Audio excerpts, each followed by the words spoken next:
Hello students, Bangla study with Chitra YouTube চ্যানেলে তোমাদের সকলকেই স্বাগত জানাই। আজকে চলে এলাম নতুন আর একটা নোটসের ভিডিও নিয়ে। তো প্রথম থেকে শেষ পর্যন্ত সঙ্গে থাকো। আর নোটসটা যদি তোমাদের ভালো লাগে তাহলে অবশ্যই লাইক কমেন্ট সাবস্ক্রাইব করে দিও আমাদের চ্যানেলটা। আর এই নোটসটা অবশ্যই তোমাদের বন্ধুদের সঙ্গেও শেয়ার করে দিও যাতে তাদেরও হেল্প হয়। এবং এর পরবর্তীতে তোমাদের আর কি নোটস লাগবে সেটাও আমাকে কমেন্ট করে জানিয়ে দিও। তো চলো বেশি দেরি না করে শুরু করা যাক। আজকে আমাদের আলোচনার বিষয় ক্লাস 12-এর ফোর্থ সেমিস্টারের জন্য একটি খুবই গুরুত্বপূর্ণ প্রশ্ন, কেন এলো না কবিতা থেকে। দেখো প্রশ্নটি হলো, মৃত্যুর পাশ কাটিয়ে বাবা এলো, ছেলে এলো না, সমগ্র কবিতার প্রেক্ষাপটে উদ্ধৃতাংশের তাৎপর্য আলোচনা করো। অথবা মৃত্যুর পাশ কাটিয়ে বাবা এলো, ছেলে এলো না, উদ্ধৃতাংশের আলোকে কোন দুর্যোগের ইঙ্গিত কবি পাঠকের সামনে তুলে ধরতে চেয়েছেন আলোচনা করে বুঝিয়ে দাও। দেখো উত্তরটা শুরু করবে এইভাবে। আধুনিক বাংলা কবিতায় সামাজিক অস্থিরতা, রাষ্ট্রীয় সন্ত্রাস ও সাধারণ মানুষের অসহায়তা এক গুরুত্বপূর্ণ বিষয়। সুভাষ মুখোপাধ্যায়ের কেন এলো না কবিতায় কবি এক ভয়াবহ সামাজিক রাজনৈতিক বাস্তবতাকে তুলে ধরেছেন। কবিতার উদ্ধৃত হৃদয় বিদারক পংক্তি, মৃত্যুর পাশ কাটিয়ে বাবা এলো, ছেলে এলো না, এই পঙ্ক্তির মধ্যেই লুকিয়ে আছে একটি সময়ের আতঙ্ক, রাষ্ট্রীয় হিংসা এবং এক মধ্যবিত্ত পরিবারের চরম ট্র্যাজেডি। সমগ্র কবিতার প্রেক্ষাপটে এই উদ্ধৃতাংশের তাৎপর্য গভীর ও বহুমাত্রিক। দেখো এরপর 1 নাম্বার পয়েন্ট করবে সামাজিক ও রাষ্ট্রীয় অস্থিরতার প্রতিফলন।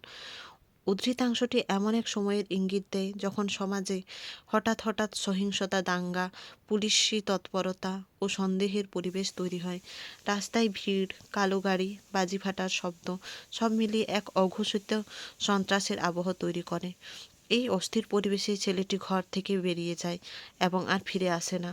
দেখো 2 নাম্বার পয়েন্ট করবে সাধারণ মানুষের নিরাপত্তাহীনতা। কবিতায় বাবা মৃত্যুর পাশ কাটিয়ে বাড়ি ফিরলেও ছেলে আর ফিরে আসে না। এর মাধ্যমে কবি বোঝাতে চেয়েছেন এই সমাজে সাধারণ মানুষের জীবন কতটা অনিশ্চিত। যে কোনো মুহূর্তে বিনা কারণে মানুষ নিখোঁজ হয়ে যেতে পারে, মৃত্যুর মুখে পড়তে পারে। এখানে ছেলে প্রতীক হয়ে উঠেছে নিরীহ সাধারণ মানুষের। 3 নাম্বার পয়েন্ট করবে রাষ্ট্রীয় হিংসা ও অদৃশ্য দমননীতি। ছেলেটির আর না ফেরার পেছনে সরাসরি কিছু বলা না হলেও ইঙ্গিত স্পষ্ট। রাষ্ট্রীয় শক্তি, পুলিশ বা ক্ষমতার অদৃশ্য হাত কাজ করেছে। কাউকে আতঙ্কবাদী তকমা দিয়ে তুলে নেওয়া, গুম করে দেওয়া, এই ভয়াবহ বাস্তবতার দিকেই কবি ইশারা করেছেন। দেখো 4 নাম্বার পয়েন্ট মানবিক ট্র্যাজেডি ও প্রশ্নচিহ্ন। উদ্ধৃতাংশের সবচেয়ে বেদনাদায়ক বিষয় হলো বাবার ফেরা কিন্তু ছেলের না ফেরা। এতে একটি পরিবার চিরতরে ভেঙে যায়। মৃত্যুর পাশ কাটিয়ে বাবা এলো, ছেলে এলো না, এই বাক্য শুধু এক পরিবারের নয়, পুরো সমাজের প্রশ্ন হয়ে ওঠে।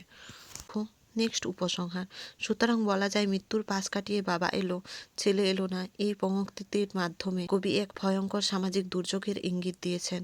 এটি শুধু ব্যক্তিগত শোকের ছবি নয়, বরং রাষ্ট্রীয় সন্ত্রাস, সামাজিক অনিশ্চয়তা ও মানবিক মূল্যবোধের অবক্ষয়ের করুণ দলিল। কবি পাঠকের সামনে এমন এক বাস্তবতা তুলে ধরেছেন যেখানে মানুষ জীবিত থেকেও প্রতিদিন মৃত্যুর মুখোমুখি দাঁড়িয়ে থাকে। তোমাদের যদি নোটসটা ভালো লাগে তাহলে অবশ্যই লাইক কমেন্ট সাবস্ক্রাইব করে দিও আমাদের চ্যানেলটা।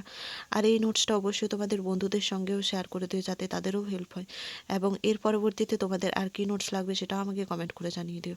তো এর পরবর্তীতে দেখা হচ্ছে নতুন আর একটা নোটসের ভিডিও নিয়ে। ততক্ষণের জন্য সঙ্গে থেকো, পাশে থেকো। ধন্যবাদ।